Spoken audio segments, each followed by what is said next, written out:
It wasn't the arrows of invading armies or even the insidious whispers of court intrigue that truly brought down the mighty Khmer Empire. It was a silent, relentless enemy that flowed through the very veins of their civilization. A profound environmental shift, a series of devastating droughts and floods, turned their greatest engineering triumph, their magnificent water city, into a catastrophic vulnerability. What if the very system designed to sustain an empire for centuries ultimately became the instrument of its undoing?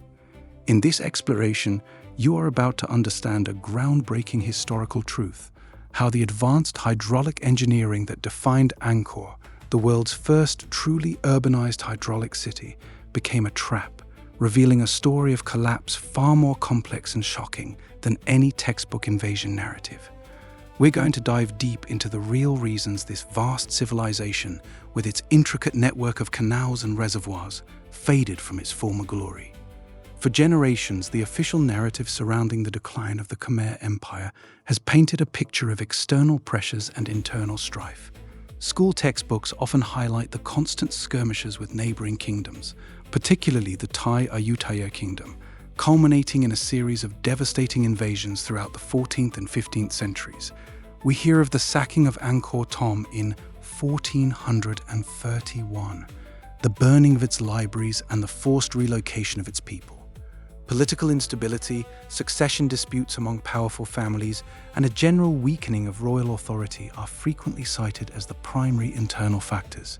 It's a compelling story, isn't it? A mighty empire brought low by the sword and by its own internal divisions, leaving behind majestic, albeit ruined temples slowly being reclaimed by the jungle.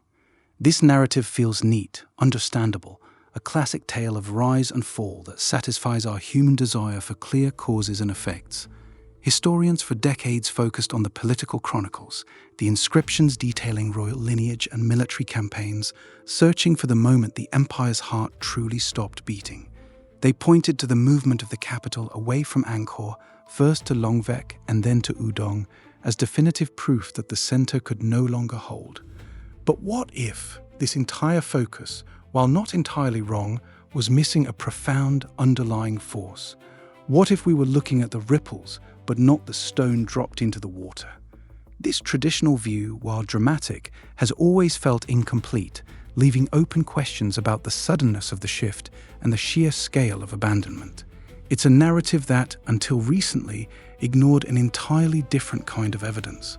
As we unravel how these ancient engineers, masters of water, unknowingly laid the groundwork for their own undoing, consider this.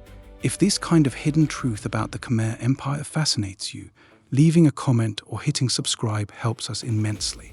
It signals to the platform that these deep dives into overlooked historical evidence truly matter, enabling us to keep digging for more stories like this one.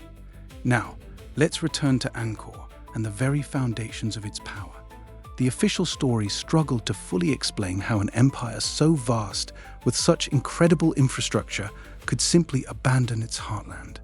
The sheer monumental scale of Angkor, a city sprawling over 1,000 square kilometers, supporting perhaps 1 million people at its peak, demanded a more fundamental explanation for its decline.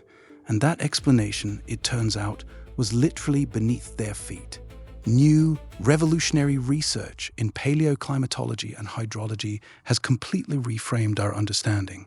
Scientists, using techniques like tree ring analysis from ancient timber found in the region, and by studying sediment cores pulled from the earth around Angkor, have unearthed undeniable proof of dramatic climate shifts during the 14th and 15th centuries. This wasn't just a bad year or two. This was a sustained period of intense, fluctuating environmental disaster. Imagine 3 decades of extreme monsoon variability. First, a series of mega droughts, some lasting for years, starved the vast network of reservoirs known as barrays.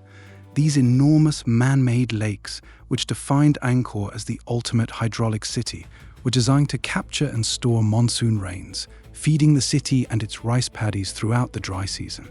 But when the rain simply didn't come or came sporadically, these lifeblood reservoirs dwindled. The intricate system of canals and dikes, a marvel of ancient engineering that allowed the Khmer to control water flow with astonishing precision, suddenly had nothing to distribute.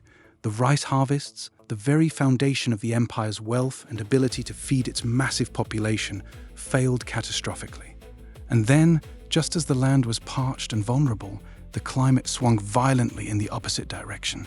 The mega-droughts were followed by periods of intense, unprecedented monsoonal rains and massive floods. The very same system of canals and dikes built to manage water flow became overwhelmed. The barrages, designed to hold water, began to breach.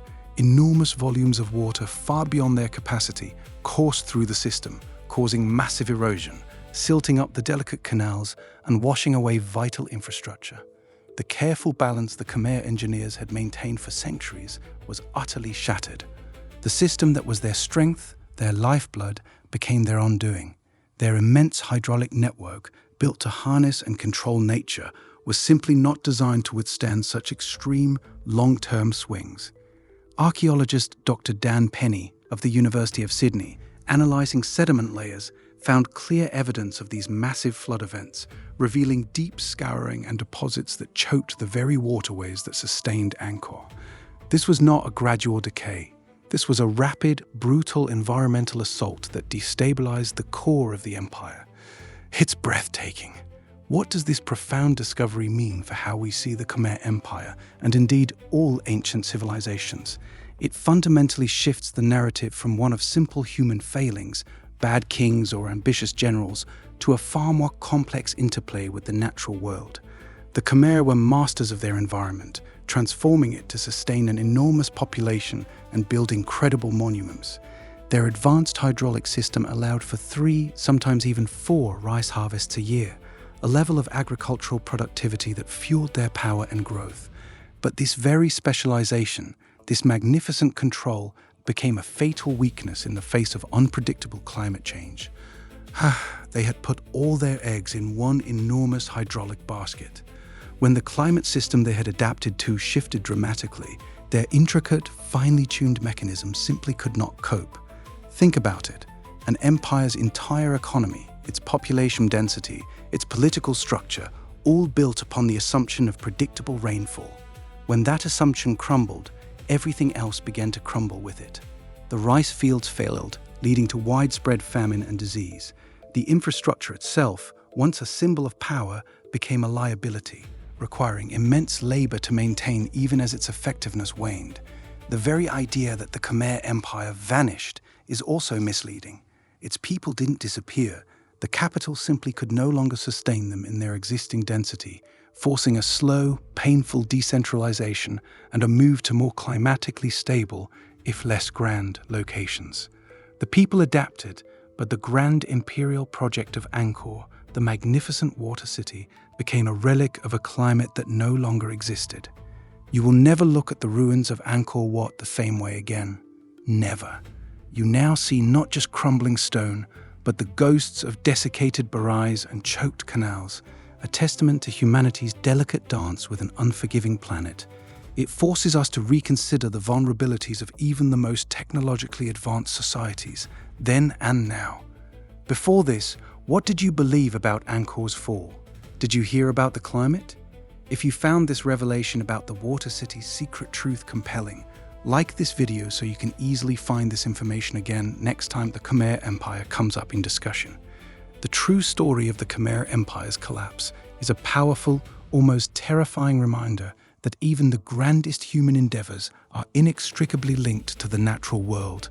The archives are brimming with more stories like this, narratives waiting to be unearthed that will shatter what you thought you knew about entire periods of history. Subscribe to History Decoded now, and don't miss the next discovery we're already unearthing, a secret from another forgotten civilization that will make you question everything.